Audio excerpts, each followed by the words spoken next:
37वां question क्या है कि महाराणा का महत्व किसकी रचना है। तो इसमें से विकल्प दिए गए कि सुभद्रा कुमारी चौहान, भगवती शरण वर्मा, जयशंकर प्रसाद और रामधारी सिंह दिनकर। तो इसमें से सही जवाब क्या है, जयशंकर प्रसाद की रचना है महाराणा का महत्व।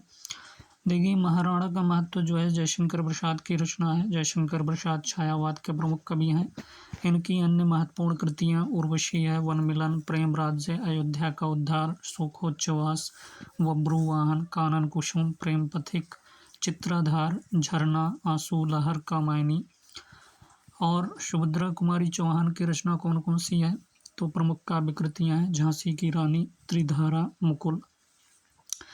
और जो है रामधारी सिंह दिनकर की रचना रेणुका, हुंकार, प्रणभंग, रसवंती, कुरुक्षेत्र, परशुराम की प्रतीक्षा, रश्मिरति, उर्वशी, हारे के हरिनाम। ये सभी रामधारी सिंह दिनकर की काव्य कृतियाँ हैं।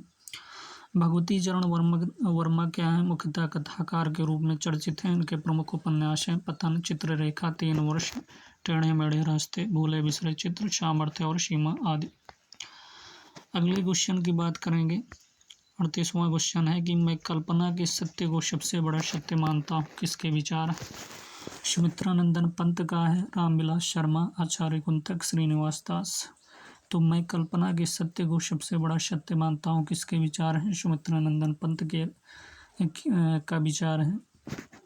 कवि सुमित्रानंदन पंत जो है छायावाद काव्यधारा के प्रमुख कवि हैं। पंत ने लिखा है कि मैं कल्पना के सत्य को सबसे बड़ा सत्य मानता हूँ। मेरी कल्पना को जिन जिन विचारधाराओं से प्रेरणा मिली है उन सब का समीकरण करने की मैंने चेष्टा की है। मेरा विचार है कि वीणा से लेकर ग्राम्य तक अपनी सभी रचनाओं में मैंने अपनी कल्पना को ही वाणी दी है। अगला क्वेश्चन है कि सुमित्रानंदन पंत का काव्य संग्रह पल्लव कब प्रकाशित हुआ था, सन 1940 में, सन 1930 में, सन 1928 में, 1937 में। तो सुमित्रानंदन पंत का जो काव्य संग्रह पल्लव है कब प्रकाशित हुआ था, तो सन 1928 में इनकी जो काव्य संग्रह पल्लव है सन 1928 में प्रकाशित हुआ था। पंत कृत जो पल्लव की भूमिका को छायावाद का घोषणा पत्र भी कहा जाता है, मैनिफेस्टो कहा जाता है। पल्लव की भूमिका में पंत ने भाषा, अलंकार, छंद, शब्द और भाव के सामरस्य पर विचार व्यक्त किया है। सुमित्रानंदन पंत की महत्वपूर्ण रचनाएं हैं, अगर देखें तो इधर कृति है और प्रकाशन वर्ष है उच्छ्वास, इनकी कृति उच्छ्वास है, प्रकाशन वर्ष है 1920 ईस्वी, ग्रंथि है 1920 ईस्वी, वीणा है 1927 ईस्वी, पल्लव है 1928 ईस्वी, गुंजन है 1932 ईस्वी, युगांत 1936 ईस्वी, युगवाणी 1939 ईस्वी, ग्राम्य 1940 ईस्वी, कला और बोड़ा चांद 1959 ईस्वी, चांद। हिंदी। अगला क्वेश्चन है 40वां क्वेश्चन है कि हिंदी के संबंध किस भाषा परिवार से है, तो भारतीय परिवार से है, स्कैंडियन परिवार से, ऑस्ट्रेलिया परिवार से है या एशियाई परिवार से है। हिंदी का संबंध किस भाषा परिवार से है, भारतीय परिवार से, स्कैंडियन परिवार से या ऑस्ट्रेलिया परिवार से या एशियाई परिवार से। तो हिंदी के संबंध जो है ये भारतीय परिवार से है। हिंदी के संबंध किससे है, भारतीय भाषा परिवार से है। भारतीय परिवार को इंडो जर्मनिक आर्य परिवार तथा भारत हेती परिवार भी कहा जाता है। भारतीय परिवार की 10 शाखाएं जिन्हें 2 वर्गों शतम और किंतु में बांटा गया है। शतम वर्ग में ही भारत ईरानी आर्य भाषाएं आती हैं। डॉक्टर ग्रियर्सन ने भारतीय ईरानी को 3 उपवर्गों में बांटा है। पहला नंबर ईरानी, दूसरा दर्द, तीसरा भारतीय आर्य भाषा। 41वां क्वेश्चन है कि अर्धमागधी से निकली आधुनिक भाषा कौन सी है, पूर्वी हिंदी है, मागधी है, मराठी, पिशाची। तो अर्धमागधी से निकली आधुनिक भाषा कौन सी है, तो इसमें से जो है 41वां क्वेश्चन का अर्धमागधी से निकली आधुनिक भाषा जो है पूर्वी हिंदी है। अर्धमागधी से निकली आधुनिक भाषा पूर्वी हिंदी है। अर्धमागधी प्राचीन काल में मगध की साहित्यिक एवं बोलचाल की भाषा थी। जैन धर्म के 24वें तीर्थंकर जो थे महावीर स्वामी ने इसी भाषा में अपने धर्मोपदेश दिए थे। अर्धमागधी जो है पूर्वी हिंदी, अवधी, बघेली, छत्तीसगढ़ी। अर्धमागधी जो है अपभ्रंश है, पूर्वी हिंदी उपभाषा है, अवधी, बघेली, छत्तीसगढ़ी जो है ये बोली सभी हैं। अगला क्वेश्चन है 42वां क्वेश्चन है कि संस्कृत के तत्सम शब्दों के हिंदी में परिवर्तित रूप को क्या कहते हैं? तद्भव कहते हैं, संयुक्त कहते हैं, देशज, रूढ़। तो संस्कृत के तत्सम शब्दों के हिंदी में परिवर्तित रूप को क्या कहते हैं? तो ये जो है तत्सम कहते हैं, क्या कहते हैं? तद्भव कहते हैं। संस्कृत के तत्सम शब्दों के हिंदी में परिवर्तित रूप को क्या कहते हैं? तो तद्भव कहते हैं। देखिए ये संस्कृत शब्द है, ये तद्भव हिंदी शब्द है। जैसे संस्कृत में वत्स है तो इसका हिंदी क्या होगा? बच्चा होगा। अहम का मैं होगा और वचन का हिंदी होगा बोली, अर्ध का आधा, प्रिय का पिया पिया। उत्पत्ति की दृष्टि से शब्दों के 4 भेद हैं। अगर उत्पत्ति की दृष्टि से क्वेश्चन आए कि शब्दों के कितने भेद हैं, तो उत्पत्ति की दृष्टि से शब्दों के 4 भेद हैं। पहला नंबर तत्सम है, दूसरा तद्भव, तीसरा देशज एवं चौथा विदेशी शब्द। जिन शब्दों के खंड सार्थक ना हो उन्हें क्या कहते हैं भैया? रूढ़ कहते हैं। जिन शब्दों के खंड जो है सार्थक ना हो, जैसे नाक हो गया, कान हो गया, पीला हो गया, झटपर। देशज वे शब्द हैं जिनकी व्युत्पत्ति का पता नहीं चलता। ये अपने ही देश में बोलचाल से बने हैं, इसलिए इन्हें देशज कहते हैं। जैसे कटरा हो गया, ठुमरी, कटोरा, चराग, खखरा, पगड़ी आदि। 43वें क्वेश्चन की बात करेंगे कि कौन से बादशाह ने अपनी राजमुद्राओं पर देवनागरी लिपि को समुचित स्थान दिया था? तो औरंगजेब, अकबर, शेरशाह सूरी, बहादुर शाह जफर। तो कौन से बादशाह ने अपनी राजमुद्राओं पर देवनागरी लिपि को समुचित स्थान दिया? शेरशाह सूरी ने अपनी राजमुद्राओं पर देवनागरी लिपि को समुचित स्थान दिया था। शुद्धता के लिए उसके फारसी के फरमान फारसी और देवनागरी लिपि में समान रूप से लिखे जाते थे। देवनागरी लिपि में लिखित हिंदी परिपत्र सम्राट अकबर के दरबार से निर्गत प्रचारित किए जाते थे। हिंदी भाषा देवनागरी लिपि में, अंग्रेजी भाषा रोमन लिपि में और उर्दू भाषा जो है फारसी लिपि में लिखी जाती है। भारत के प्राचीन शिलालेखों में 2 लिपियाँ मिलती हैं। पहला नंबर ब्राह्मी लिपि, दूसरा नंबर खरोष्ठी लिपि। निम्न विकल्पों में से उस विकल्प का चयन कीजिए जो दिए गए शब्द का पर्यायवाची शब्द नहीं है। अखंड यहाँ पर दिया गया है पर्यायवाची, और कौन सा पर्यायवाची नहीं है इसका? समूचा, अक्षय, अनंत, अविभक्त। तो इसमें कौन सा सही है? सी सही है। अनंत जो है इसका पर्यायवाची नहीं है। समूचा है, अक्षय है और अविभक्त, ये सभी पर्यायवाची अखंड के हैं। देखिए अखंड की पर्यायवाची देखें तो पूर्ण है, समस्त है, संपूर्ण है, अविभक्त है, समूचा है, पूरा। ये सभी अखंड के पर्यायवाची हैं। गधा की पर्यायवाची देखें तो खर है, गर्दभ है, राशभ है, बेसर, चक्रीवान, धूसर। सरस्वती की पर्यायवाची भारतीय, वाक, वागीश, वीणापाणी, हंसवाहिनी। सुंदर की पर्यायवाची रुचिर, चारु, रम्य, रमणीक, चित्ताकर्षक, ललित। पंडित के पर्यायवाची अगर देखें सुधि, कोविद, बुध, धीर, प्राज्ञ, विचक्षण। ये सभी पंडित के पर्यायवाची हैं। समूह का पर्यायवाची वृंद है, गण है, संघ है, पुंज है, दल है, टोली है, जत्था। ये सभी समूह के पर्यायवाची हैं। अगले क्वेश्चन 45वां क्वेश्चन है कि आधुनिक भारतीय आर्य भाषाओं का विकास किससे हुआ है? तो मागधी से हुआ, रोमन से, द्रविड़ से, अपभ्रंश से। तो आधुनिक भारतीय आर्य भाषाओं का विकास किससे हुआ है? तो अपभ्रंश से हुआ है। आधुनिक भारतीय आर्य भाषाओं का विकास किससे हुआ? अपभ्रंश से हुआ है। भारतीय आर्य भाषा समूह को कालक्रम की दृष्टि से निम्न वर्गों में बांटा गया। पहला वर्ग क्या है? प्राचीन भारतीय आर्य भाषा 1500 ईस्वी पूर्व से 500 ईस्वी पूर्व। मध्यकालीन भारतीय आर्य भाषा 500 ईस्वी पूर्व से 1000 ईस्वी पूर्व तक। आधुनिक भारतीय आर्य भाषा 1000 से अब तक। आधुनिक भारतीय भाषा के विकास को नीचे दी हुई तालिका से समझा जा सकता है। अपभ्रंश में देखें तो ये अपभ्रंश है, ये आधुनिक भारतीय भाषाएं हैं। सौरसेनी जो है पश्चिमी हिंदी इसमें आता है, राजस्थानी आता है, पहाड़ी और गुजराती। सौरसेनी में पश्चिमी हिंदी, राजस्थानी, पहाड़ी और गुजराती आती है। पैसाची में लहंदा पंजाबी, ब्राह्मण में सिंधी, महाराष्ट्री में मराठी और मागधी में बिहारी, बंगला, उड़िया, असमिया। अर्धमागधी में पूर्वी हिंदी। 46वें क्वेश्चन की बात करेंगे कि इसमें से संधि विच्छेद बताना है। संधि विच्छेद है अंतर्धान। तो पहला फर्स्ट है कि अंतर ध्यान होगा या अंत ध्यान होगा या अंतर्ध यान होगा प्लस यान होगा या अंतः धन धान होगा। तो इसमें से कौन सा विकल्प सही है? तो डी सही है इसमें से, अंतःधान। अंतर्धान शब्द का संधि विच्छेद क्या होगा? अंतःधान होगा। यह विसर्ग संधि का उदाहरण है। यदि विसर्ग के पहले आ और बड़ा आ को छोड़कर कोई दूसरा स्वर आए, यदि जो है विसर्ग के पहले छोटा आ और बड़ा आ को छोड़कर कोई दूसरा स्वर आए और विसर्ग के बाद कोई स्वर हो या किसी वर्ग का तृतीय हो गया, चतुर्थ हो गया या पंचम वर्ण हो या अलावा हा हो तो विसर्ग के स्थान पर रा हो जाता है। जैसे निधन झर, निधन झर बराबर निर्झर, दुहधन गंध बराबर दुर्गंध, निधन गुण बराबर निर्गुण, दुहधन आत्मा बराबर दुरात्मा। अगले क्वेश्चन की बात करेंगे। 47वां क्वेश्चन है कि हिंदी शब्द का संबंध संस्कृत के किस शब्द से जाना जाता है? बिंदु शब्द से, हिंदवी शब्द से, सिंधु शब्द से, इंदु शब्द से। तो हिंदी शब्द का संबंध संस्कृत के किस शब्द से जाना जाता है? तो ये सिंधु शब्द है।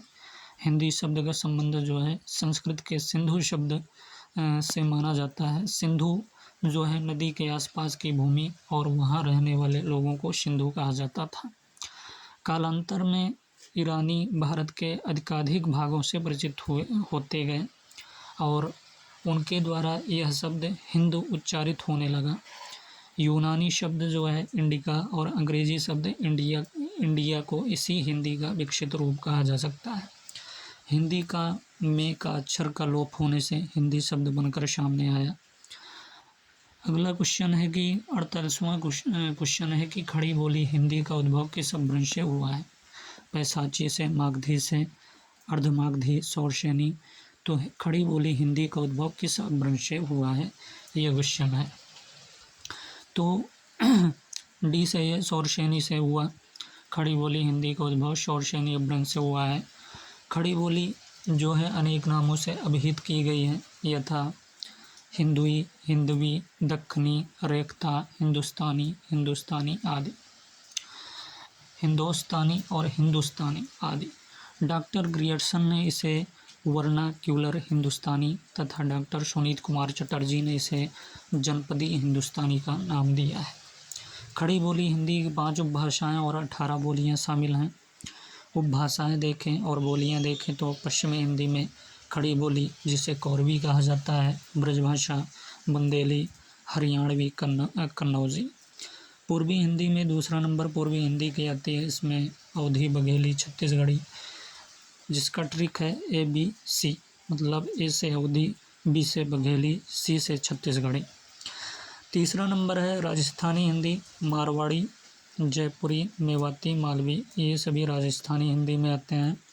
पहाड़ी हिंदी में गढ़वाली, कुमाऊनी, नेपाली, ये पहाड़ी हिंदी में आते हैं। बिहारी हिंदी में मैथिली, मगही, भोजपुरी।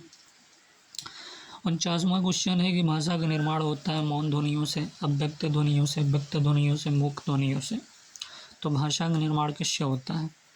तो व्यक्त ध्वनियों से भाषा का निर्माण होता है। भाषा का निर्माण किससे होता है? व्यक्त ध्वनियों से। अर्थात हम जो ध्वनि व्यक्त करते हैं उसी से ही भाषा निर्मित होती है। भाषा का रूप उच्चारण तथा लिपि के माध्यम से प्रेषित होता है। उच्चारण वह ध्वनि संकेत है जो शारीरिक अवयवों के माध्यम से व्यक्त होता है। 50वां क्वेश्चन है कि आ की 12 खड़ी क्या है 50वां क्वेश्चन कि आ की 12 खड़ी देवनागरी लिपि सुधार समिति ने अस्वीकृत कर दी। इस समिति के अध्यक्ष कौन थे? आ की 12 खड़ी देवनागरी लिपि सुधार समिति ने क्या कर दी? अस्वीकृत कर दी। इस समिति के अध्यक्ष कौन थे? विनोबा भावे थे या डॉक्टर राजेंद्र प्रसाद थे या आचार्य नरेंद्र देव, सुमित्रानंदन पंत थे? कौन से थे? तो इसमें से सही विकल्प जो है सी है, आचार्य नरेंद्र देव थे। जो आ की 12 खड़ी देवनागरी लिपि सुधार समिति ने अस्वीकृत कर दी, इस समिति के अध्यक्ष कौन थे? आचार्य नरेंद्र देव थे। सर्वप्रथम बाल गंगाधर तिलक ने तिलक फांट बनाकर देवनागरी लिपि सुधार का आरंभ किया। सर्वप्रथम सावरकर बंधुओं ने आ की 12 खड़ी तैयार की तथा महात्मा गांधी के हरिजन सेवक में इसका प्रयोग हुआ। सर्वप्रथम डॉक्टर श्याम सुंदर दास ने पंचमाक्षर के स्थान पर अनुस्वार के प्रयोग का प्रस्ताव रखा। डॉक्टर सुनीति कुमार चटर्जी ने कतिपय परिवर्तनों के साथ देवनागरी लिपि के स्थान पर रोमन लिपि को स्वीकार कर लेने का सुझाव दिया था। 51 क्वेश्चन है कि नीचे दिए गए शब्दों का सही संधि विच्छेद जो है पहचानिए। तो दुहधन साहस बराबर क्या होगा? तो दुसाहस या दुस्साहस या दुसाहस या दुहसाहस। तो इसमें से बी सही है कि दुस्साहस जो है, बी वाला दुस्साहस ये सही है। दुहधन साहस का शब्द का संधि वाला विकल्प दुस्साहस होगा। इसमें विसर्ग संधि है। यदि आह इ ऊ के बाद सा आए तो सा का द्वित्व हो जाता है। जैसे दुहधनशील बराबर दुस्सील, निधन संदेह बराबर निसंदेह। ये कौन सी संधि है? विसर्ग संधि है। 52 क्वेश्चन है कि कंप्यूटर युग में देवनागरी के लिए विभिन्न फांटों का प्रयोग किया जाता है, जिन्हें अब किस फांट के रूप में जाना जाता है? कंप्यूटर युग में जो है देवनागरी के लिए विभिन्न फांटों का प्रयोग किया गया है, जिन्हें अब किस फांट के रूप में जाना जाता है? तो पहला नंबर है Arial font, legacy font, Algerian font या कालिब्री फांट। तो इसमें से बी सही है, लिगेसी फांट जो है ये जाना जाता है। कंप्यूटर युग में देवनागरी के लिए विभिन्न फांटों का प्रयोग किया जाता है, जिन्हें अब लिगेसी फांट के रूप में जाना जाता है। लिगेसी फांट विशेष रूप से टेक्स्ट को आकर्षक लुक देने के लिए डिज़ाइन किए गए हैं।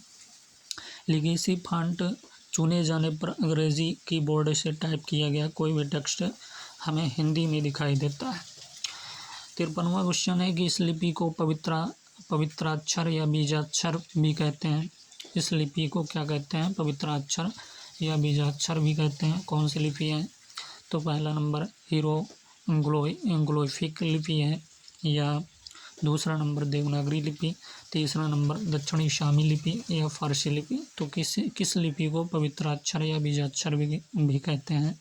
तो ये हीरोग्लिफिक लिपि को पवित्राक्षर या बीजाक्षर भी कहते हैं। हिंदी की बोलियां कितनी हैं? क्या 17 बोलियां हैं, 15 बोलियां हैं, 20 बोलियां हैं या 18 बोलियां? तो हिंदी की बोलियों की बात करें तो ये 20 बोलियां हैं। हिंदी की बोलियों की बात करें तो 20 नहीं है, बल्कि 18 बोलियां हैं। बी सही है। हिंदी की कुल 18 बोलियां हैं। कहीं कहीं इसकी संख्या 17 भी मानी जाती है। हिंदी और उसकी उपभाषाओं तथा बोलियों का वर्गीकरण क्या है? निम्न है। ये देखिए, ये पश्चिमी हिंदी है इधर, और ये राजस्थानी हिंदी, पहाड़ी हिंदी, पूर्वी हिंदी और बिहारी हिंदी। तो पश्चिमी हिंदी में कोरवी आता है, हरियाणी जिसे बांगरू भी कहते हैं, दक्खनी आता है ब्रजभाषा, बुंदेली और कन्नौजी। राजस्थानी हिंदी में मारवाड़ी, जयपुरी, मेवाती और मालवी आता है। पहाड़ी हिंदी में कुमाऊनी, गढ़वाली, पूर्वी हिंदी में अवधी, बघेली, छत्तीसगढ़ी, बिहारी हिंदी में भोजपुरी, मगही, मैथिली, ये सभी जो हैं आते हैं बिहारी हिंदी में। अगला क्वेश्चन 55 क्वेश्चन है कि देवनागरी लिपि का विकास किस लिपि से हुआ है? खरोष्टी लिपि से, ब्राह्मी लिपि से, चित्रलिपि से या कुटिल लिपि से? तो देवनागरी लिपि का विकास किस लिपि से हुआ है? तो इसमें कुटिल लिपि बताया गया है। देवनागरी लिपि का विकास कुटिल लिपि से हुआ है। ब्राह्मी की उत्तरी शैली से जो है 4-5वीं सदी में गुप्त लिपि तथा गुप्त लिपि से 6वीं सदी में कुटिल लिपि विकसित हुई। इसी कुटिल लिपि से 9वीं सदी के लगभग नागरी के प्राचीन रूप का विकास हुआ, जिसे प्राचीन नगरी कहते हैं। देखिए, ये ब्राह्मी, और इसमें दक्षिणी शैली में तमिल कन्नड़ लिपियों का विकास, और उत्तरी शैली में क्या हुआ? गुप्त लिपि 4-5वीं सदी, और सिद्ध मात्रिक या कुटिल लिपि। और इधर दिया गया देवनागरी लिपि 9वीं सदी और शारदा लिपि 10वीं सदी। अगला क्वेश्चन है 56वां क्वेश्चन है कि देवनागरी लिपि के शब्द के ऊपर एक रेखा खींची होती है, उसे क्या कहते हैं? देवनागरी लिपि के शब्द के ऊपर क्या खींची रहती है? एक रेखा खींची होती है, उसे क्या कहते हैं? सिरो रेखा कहते हैं, अर्धवृत्ताकार कहते हैं, सरल रेखा, तिरछी रेखा, क्या कहते हैं उसे? तो भैया उसे सिरो रेखा कहते हैं। देवनागरी लिपि के शब्द के ऊपर एक रेखा खींची होती है, उसे सिरो रेखा कहते हैं। देवनागरी का सर्वप्रथम प्रयोग अगर देखें तो गुजरात के राजा जयभट्ट 7वीं-8वीं सदी के एक शिलालेख में हुआ है। डॉक्टर सुनीत कुमार चटर्जी ने कतिपय परिवर्तनों के साथ देवनागरी लिपि के स्थान पर जो है रोमन लिपि को स्वीकार कर लेने का सुझाव दिया था। डॉक्टर श्याम सुंदर दास ने पंचमाक्षर के स्थान पर अनुस्वार के प्रयोग का प्रस्ताव रखा है। अगला क्वेश्चन है कि भारतीय संविधान में किस लिपि को राष्ट्रीय लिपि की मान्यता दी गई है। भारतीय संविधान में किस लिपि को जो है राष्ट्रीय लिपि की मान्यता दी गई है। क्या वे सिंधु लिपि हैं, गुप्त लिपि हैं, गुरुमुखी लिपि हैं, देवनागरी लिपि हैं। तो 57 क्वेश्चन का कौन सा सही है। तो इसमें से डी सही है, ये है देवनागरी लिपि। देखिए भारतीय संविधान में देवनागरी लिपि को राष्ट्रीय लिपि की मान्यता दी गई है। संविधान की धारा 343(1) के अनुसार भारतीय संघ की राजभाषा हिंदी एवं लिपि देवनागरी है। 14 सितंबर सन 1949 को हिंदी को भारत की राजभाषा स्वीकारा गया। 14 सितंबर का दिन प्रतिवर्ष हिंदी दिवस के रूप में मनाया जाता है। 14 सितंबर के दिन क्या मनाया जाता है, प्रतिवर्ष हिंदी दिवस के रूप में मनाया जाता है। 58वां क्वेश्चन की बात करें तो इसमें से क्या करना है, विलोम शब्द चुनना है। आलोक का विलोम क्या होगा, तो विभा होगा, अनन्य, कांति या तिमिर। तो आलोक का विलोम होगा तिमिर। आलोक शब्द का विलोम क्या है, तिमिर है। कुछ अन्य विलोम भी देख लेते हैं। तो अनन्य का अन्य होगा विलोम, सजल का निर्जल होगा, निंदा का स्तुति होगा, अतिवृष्टि का अनावृष्टि।